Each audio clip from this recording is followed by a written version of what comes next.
Hi guys, it's Mr. McLaughlin here to talk to you today about game mechanics and gameplay, how you're going to start creating the next game that you're actually developing, and just how to get your work for the day done.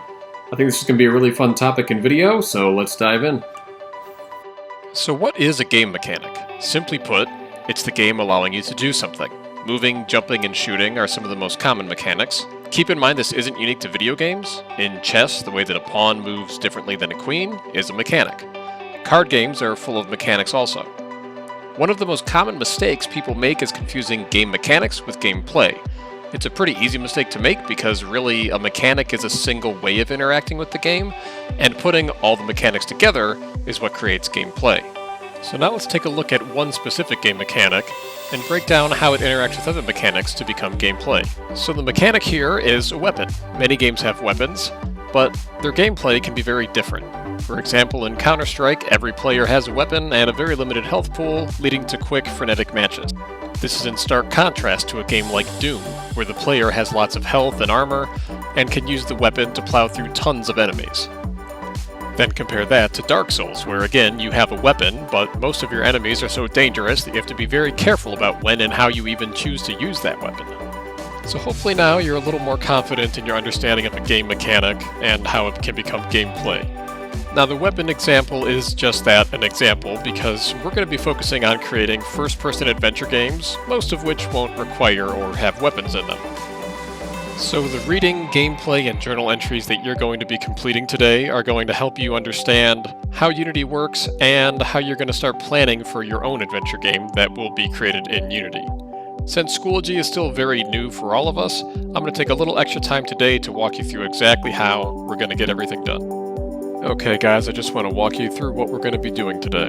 So, first off, you want to go into your Day 2 folder. You can see right here we've got a little snapshot of the grid, if that helps. I'm going to click on the folder.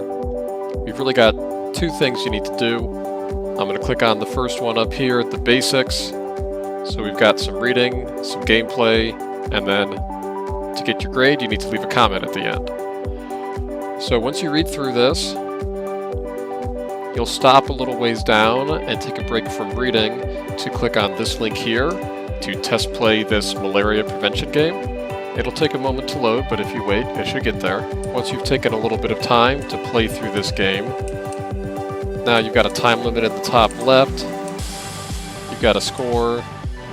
You can walk around and find and collect certain objects. So give it a try, see what there is in here. Don't take all day playing though.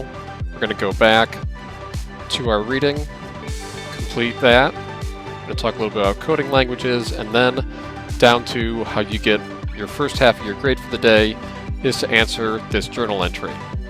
So read and respond to these two bullet points in the comments down below. Make sure you post it, and you're halfway done. Then we're just going to go back and go up into our folder again. We're going to go on to the second reading of the day, analyzing game ingredients. Once again, you're going to read a little, you're going to do a little test playing, and you're going to answer a couple questions at the end. So as you go down here, this is the link to test play another game. Another game similar to the last one that we played. Again, you can walk around, it's first person. You've got a time limit and a money limit. You're supposed to walk around and find these different computer components that are there. So it doesn't really matter if you do a great job at playing the game or not, or if you win or lose, but walk around, get a feel for it, see what this student has done, and think about what you would do similarly or differently. Again, don't spend all day playing.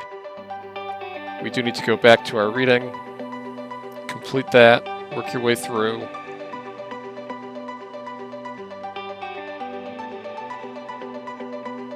And once again, a simple journal entry down at the bottom. Do your journal entry as a comment and post it.